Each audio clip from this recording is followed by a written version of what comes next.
சேனலை மறக்காம சப்ஸ்கிரைப் பண்ணுங்க.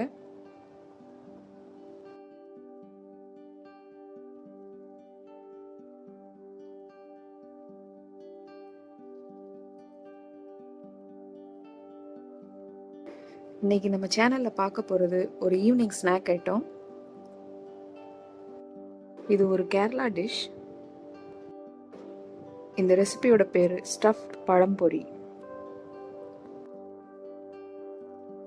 இந்த டிஷ் செய்யறதுக்கு என்னென்ன பொருட்கள் தேவைப்படுதுன்னு பார்க்கலாம். நேந்திரம் பழம். ரொம்ப பழுத்த பழமா இருந்தால் இந்த டிஷ் செய்ய முடியாது. வாஷ் பண்ணி எடுத்து வச்சிருக்கிற அவல், ரா சுகர், நார்மல் சுகரும் இதில் யூஸ் பண்ணலாம், தேங்காய் துருவல், ஏலக்காய் பொடி,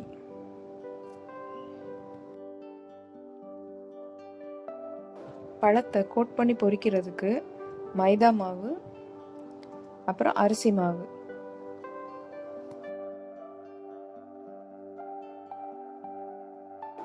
ஃப்ரை பண்ணுறதுக்கு ஏதாவது வெஜிடபிள் ஆயில்,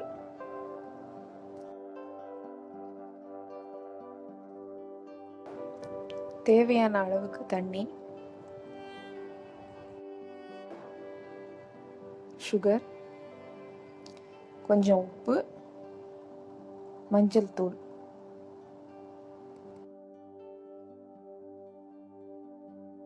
சுத்தமான ஒரு பாத்திரத்தில் முதல்ல சுகர் போட போகிறோம்.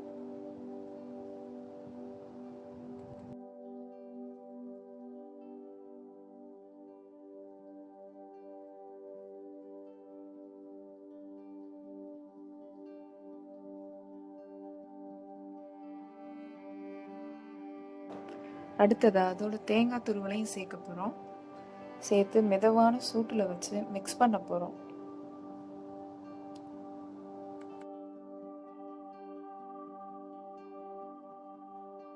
ஓரளவுக்கு தேங்காயும் சுகரும் மிக்ஸ் ஆன உடனே ஏலக்காய் பொடியும் சேர்க்க போகிறோம்.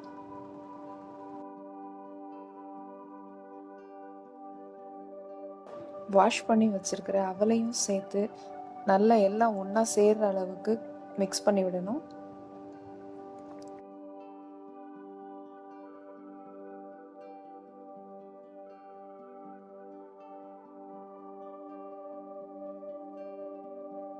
இது கலர் மாறுற அளவுக்கெல்லாம் வேக விடணும்னு அவசியம் இல்லை.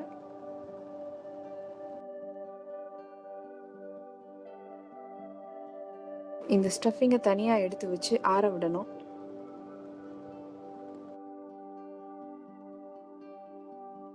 பழத்தோட தோலை ரிமூவ் பண்ணிட்டு ரெண்டாக கட் பண்ணி வச்சுருக்கேன். பழத்தில் ஒரு சைடில் கட் பண்ணிவிட்டு இன்னொரு சைடும் கட் பண்ணி அதில் 4ல் ஒரு பார்ட்டை கட் பண்ணி வெளியே எடுக்க போகிறோம். இப்படிதான் கட் பண்ணி எடுக்கணும். இதுதான் அந்த கட் பண்ணி எடுத்த சின்ன பார்ட்டு. இதுக்குள்ளே தான் நம்ம ஸ்டஃப் பண்ண போகிறோம். எல்லா பழத்தையும் இந்த மாதிரி கட் பண்ணி ரெடி பண்ணி வச்சுக்கலாம்.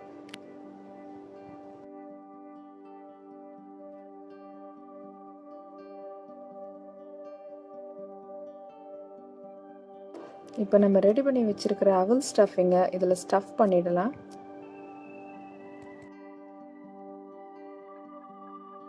ஸ்டஃபிங் சேர்க்குறப்ப கொஞ்சம் கொஞ்சமாக தேவையான அளவு மட்டும் உள்ள ஸ்டஃப் பண்ணுங்க. இல்லைன்னா பொரிக்கிறப்ப அவல் எல்லாம் வெளியே தனியாக பிரிஞ்சு வந்துடும். நாம் கட் பண்ணி வச்சுருந்த அந்த பீஸை வச்சு அவல் ஸ்டஃபிங்கை நல்லா கவர் பண்ணி வச்சிடலாம். எல்லா பழத்தையும் இதே மாதிரி ரெடி பண்ணி வச்சிட்டோன்னா செய்கிறதுக்கு ஈஸியாக இருக்கும். அடுத்ததாக பொரிக்கிறதுக்கு தேவையான பேட்டர் ரெடி பண்ணிடலாம். முதல்ல மைதா மாவு சேர்த்துக்கலாம்.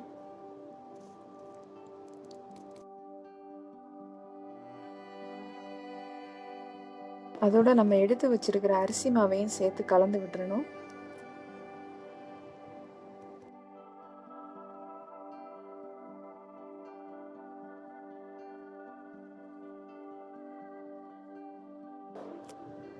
உப்பு சேர்த்துடலாம்.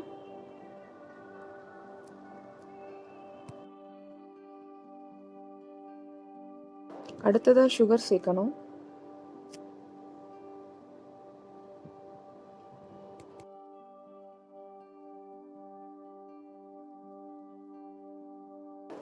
மஞ்சள் தூளையும் சேர்த்து நல்லா மிக்ஸ் பண்ணி விடணும்.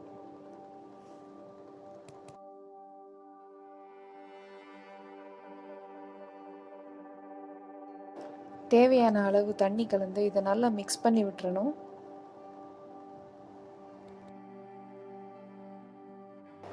கட்டியெல்லாம் இல்லாமல் நல்லா மிக்ஸ் பண்ணி விடணும்.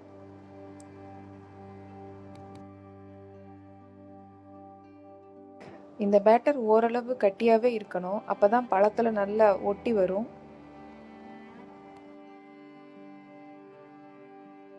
நல்லா ஃப்ளஃபியாக வர்றதுக்காக ஒரு பிஞ்ச் சோடா சேர்த்துக்கிறேன்.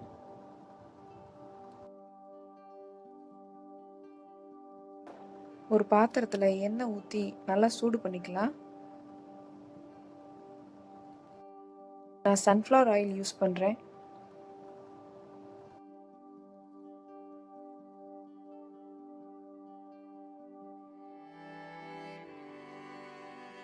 எண்ணெய் கொதிச்சிருச்சான்னு ஒரு ட்ராப் மாவு ஊற்றி செக் பண்ணிக்கலாம்.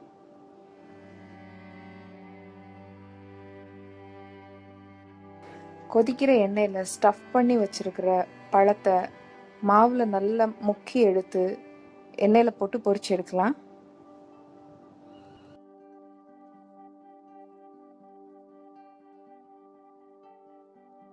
நிறைய பழத்துண்டுகளை போட்டால் வேகிறதுக்கு இடம் இருக்காது.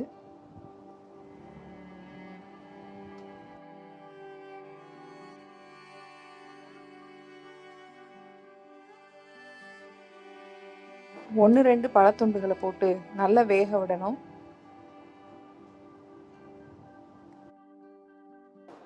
போட்ட பிறகு கொஞ்சம் நேரம் கழித்து திருப்பி விடலாம், இல்லைன்னா அது பிரிஞ்சு அவலெல்லாம் வெளியே வந்துடும்.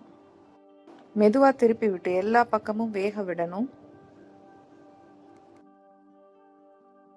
பழம் வெந்த உடனே எண்ணெய் இல்லாமல் வடித்து எடுக்கணும்.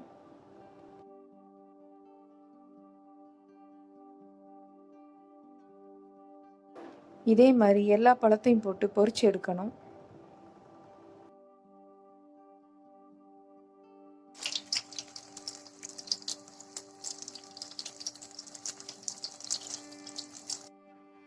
பொரிச்சு எடுத்த பழம்பொரியை ஒரு டிஷ்யூ பேப்பர் மேலே வைக்கலாம். ஏதாவது இருந்தால் அந்த டிஷ்யூ பேப்பர் நல்லா உறிஞ்சி எடுத்துடும்.